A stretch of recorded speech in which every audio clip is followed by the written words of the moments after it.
Chapter 9, in which the Red Sea and the Indian Ocean prove propitious to the designs of Phileas Fogg. The distance between Suez and Aden is precisely 1,310 miles, and the regulations of the company allow the steamers 138 hours in which to traverse it. The Mongolia, thanks to the vigorous exertions of the engineer, seemed likely, so rapid was her speed, to reach her destination considerably within that time. The greater part of the passengers from Brindisi were bound for India, some for Bombay, others for Calcutta by the way of Bombay, the nearest route thither now that a railway crosses the Indian peninsula. Among the passengers was a number of officials and military officers of various grades, the latter being either attached to the regular British forces or commanding the sepoy troops, and receiving high salaries ever since the central government has assumed the powers of the East India Company. For the sub-lieutenants, get £280, brigadiers £2,400, and generals of divisions £4,000. What with the military men, a number of rich young Englishmen on their travels, and the hospitable efforts of the purser, the time passed quickly on the Mongolia. The best of fare was spread upon the cabin tables at breakfast, lunch, dinner, and the 8 o'clock supper, and the ladies scrupulously changed their toilets twice a day, and the hours were whirled away when the sea was tranquil with music, dancing, and games. But the Red Sea is full of caprice, and often boisterous, like most long and narrow gulfs. When the wind came from the African or Asian coast, the Mongolia, with her long hull, rolled fearfully. Then the ladies speedily disappeared below. The pianos were silent, singing and dancing suddenly ceased. Yet the good ship ploughed straight on, unretarded by wind or wave, towards the straits of Bab el Mandeb. What was Phileas Fogg doing all this time? It might be thought that, in his anxiety, he would be constantly watching the changes of the wind, the disorderly raging of the billows, every chance, in short, which might force the Mongolia to slacken her speed, and thus interrupt his journey. But if he thought of these possibilities, he did not betray the fact by any outward sign. Always the same impassible member of the Reform Club, whom no incident could surprise, as unvarying as the ship's chronometers, and seldom having the curiosity even to go upon the deck, he passed through the memorable scenes of the Red Sea with cold indifference, did not care to recognise the historic towns and villages which, along its borders, raised their picturesque outlines against the sky, and betrayed no fear of the dangers of the Arabic Gulf, which the old historians always spoke of with horror, and upon which the ancient navigators never ventured without propitiating the gods by ample sacrifices. How did this eccentric personage pass his time on the Mongolia? He made his 4 hearty meals every day, regardless of the most persistent rolling and pitching on the part of the steamer, and he played whist indefatigably, for he had found partners as enthusiastic in the game as himself. A tax collector on the way to his post at Goa, the Reverend Decimus Smith returning to his parish at Bombay, and a Brigadier General of the English Army, who was about to rejoin his grade at Benares, made up the party and, with Mr. Fogg, played whist by the hour together in absorbing silence. As for Passepartout, he too had escaped seasickness, and took his meals conscientiously in the forward cabin. He rather enjoyed the voyage, for he was well fed and well lodged, took a great interest in the scenes through which they were passing, and consoled himself with the delusion that his master's whim would end at Bombay. He was pleased, on the day after leaving Suez, to find on deck the obliging person with whom he had walked and chatted on the quays. "If I am not mistaken," said he, approaching this person with his most amiable smile, "you are the gentleman who so kindly volunteered to guide me at Suez." "Ah, I quite recognise you. You are the servant of the strange Englishman."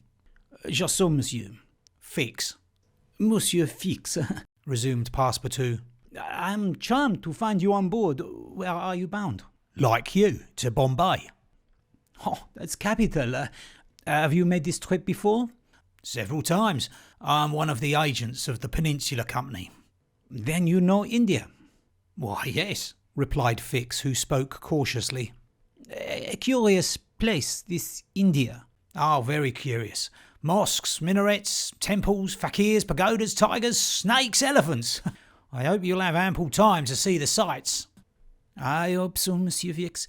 You see, a man of sound sense ought not to spend his life jumping from a steamer upon a railway train and from a railway train upon a steamer again, pretending to make the tour of the world in 80 days. No, all these gymnastics, you may be sure, will cease at Bombay.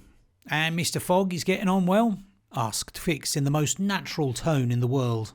Quite well, and I too. I eat like a famished ogre eats the sea air. But I never see your master on deck. Never. He hasn't the least curiosity. Do you know, Mr. Passepartout, that this pretended tour in 80 days may conceal some secret errand, perhaps a diplomatic mission? Faith, Monsieur Fix, I assure you I know nothing about it, nor would I give half a crown to find out. After this meeting, Passepartout and Fix got into the habit of chatting together, the latter making it a point to gain the worthy man's confidence. He frequently offered him a glass of whisky or pale ale in the steamer barroom, which Passepartout never failed to accept with graceful alacrity, mentally pronouncing Fix the best of good fellows. Meanwhile, the Mongolia was pushing forward rapidly. On the 13th, Mocha, surrounded by its ruined walls whereon date trees were growing, was sighted, and on the mountains beyond were espied vast coffee fields. Passepartout was ravished to behold this celebrated place, and thought that, with its circular walls and dismantled fort, it looked like an immense coffee cup and saucer. The following night they passed through the Strait of Bab el-Mandeb, which means in Arabic the Bridge of Tears, and the next day they put in at Steamer Point, northwest of Aden Harbour, to take in coal. This matter of fuelling steamers is a serious one at such distances from the coal mines. It costs the Peninsula Company some £800,000 a year. In these distant seas, coal is worth £3 or £4 sterling a tonne. The Mongolia had still 1,650 miles to traverse before reaching Bombay, and was obliged to remain 4 hours at Steamer Point to coal up. But this delay, as it was foreseen, did not affect Phileas Fogg's programme. Besides, the Mongolia, instead of reaching Aden on the morning of the 15th, when she was due, arrived there on the evening of the 14th, a gain of 15 hours. Mr. Fogg and his servant went ashore at Aden to have the passport again visaed. Fix, unobserved, followed them. The visa procured, Mr. Fogg returned on board to resume his former habits, while Passepartout, according to custom, sauntered about the mixed population of Somalis, Banyans, Parsis, Jews, Arabs and Europeans who comprise the 25,000 inhabitants of Aden.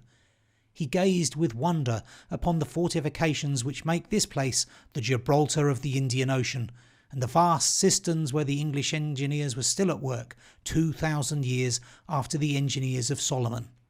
Very curious, said Passepartout to himself on returning to the steamer. I see that it is by no means useless to travel if a man wants to see something new. At 6 p.m. the Mongolia slowly moved out of the roadstead and was soon once more on the Indian Ocean. She had 168 hours in which to reach Bombay, and the sea was favourable, the wind being in the northwest, and all sails aiding the engine. The steamer rolled but little. The ladies, in fresh toilets, reappeared on deck, and the singing and dancing were resumed. The trip was being accomplished most successfully, and Passepartout was enchanted with the congenial companion which chance had secured him in the person of the delightful Fix. On Sunday, October the 20th, towards noon, they came in sight of the Indian coast. 2 hours later, the pilot came on board. A range of hills lay against the sky in the horizon, and soon the rows of palms which adorn Bombay came distinctly into view. The steamer entered the road formed by the islands in the bay, and at 4:30 she hauled up at the quays of Bombay. Phileas Fogg was in the act of finishing the 33rd rubber of the voyage, and his partner and himself having, by a bold stroke, captured all 13 of the tricks, concluded this fine campaign with a brilliant victory. The Mongolia was due at Bombay on the 22nd. She arrived on the 20th. This was a gain to Phileas Fogg of 2 days since his departure from London, and he calmly entered the fact in the itinerary in the column of gains.